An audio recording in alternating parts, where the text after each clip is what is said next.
Assalamualaikum warahmatullahi wabarakatuh.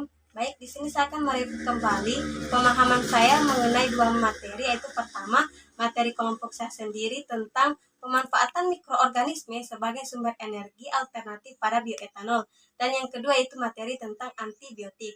Nah, masuk pada materi pertama, yaitu pemanfaatan mikroorganisme sebagai sumber energi alternatif pada bioetanol. Nah, apa sih bioetanol itu?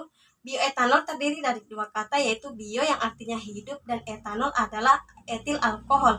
Etil alkohol ini adalah turunan dari alkohol. Jadi, bioetanol merupakan suatu cairan yang dihasilkan dari proses fermentasi gula pada suatu karbohidrat menggunakan mikroorganisme. Nah, ada beberapa mikroorganisme yang digunakan dalam proses pembuatan bioetanol ini, yaitu pertama, Saccharomyces cerevisiae.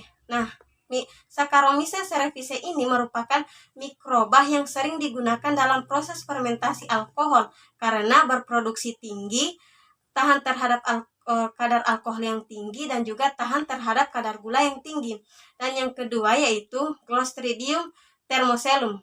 Clostridium thermocelum ini merupakan bakteri termofilik yang anaerobik atau tidak memerlukan oksigen dalam proses perkembangannya. Clostridium thermocelum ini dapat mendegradasi selulosa kompleks ke bentuk etanol. Dan yang ketiga yaitu Zimomonas mobilis. Nah, Zimomonas mobilis ini dapat mengubah gula menjadi etanol melalui fermentasi lebih cepat daripada ragi. Dan Zimomonas mobilis ini tahan terhadap kadar konsentrasi etanol yang tinggi. Nah, selanjutnya mekanisme pembuatan bioetanol. Ada 5 mekanisme pembuatan bioetanol, yaitu pertama, persiapan bahan baku. Nah, persiapan bahan baku ini berfungsi untuk menghasilkan glukosa. Nah, untuk mendapatkan glukosa diperlukan 2 tahap, yaitu pertama, tahap delignifikasi dan tahap hidrolisa. Nah, yang kedua yaitu delignifikasi.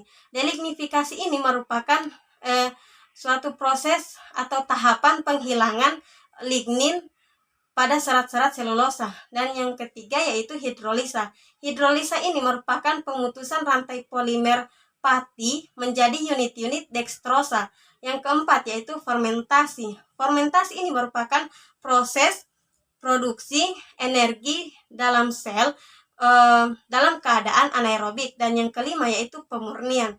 Pemurnian ini merupakan proses pemisahan antara alkohol dan hasil fermentasi yang sudah didapatkan tadi.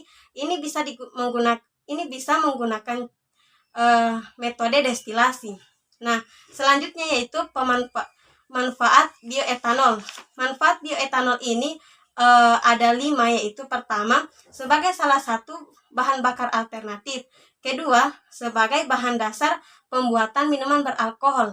Ketiga, sebagai bahan kimia dasar senyawa organik, pelarut parfum, cat, dan larutan obat. Yang keempat yaitu sebagai antiseptik, dan yang kelima yaitu sebagai pembuatan beberapa deodoran. Baik, masuk pada materi kedua yaitu antibiotik. Antibiotik ini merupakan senyawa kimia yang dihasilkan dari mikroorganisme dan dapat menghilangkan atau dapat menghambat atau membunuh mikroorganisme lain. Nah, dalam kesehatan antibiotik ini digunakan pada 3 keadaan, yaitu pertama, tahap empiris, yaitu tahap ini bertujuan untuk menghambat pertumbuhan bakteri yang menjadi penyebab infeksi tersebut sebelum diperoleh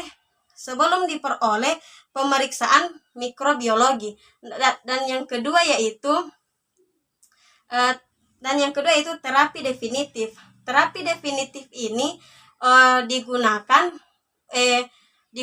dalam kesehatan untuk pemberian antibiotik pada infeksi yang sudah diketahui bakteri penyebabnya dan resistensinya. Nah, resistensi ini adalah keadaan di mana bakteri sudah membentuk kekebalan sendiri sehingga dapat melawan antibiotik tersebut. Dan yang ketiga yaitu Dan yang ketiga yaitu terapi profilaksi.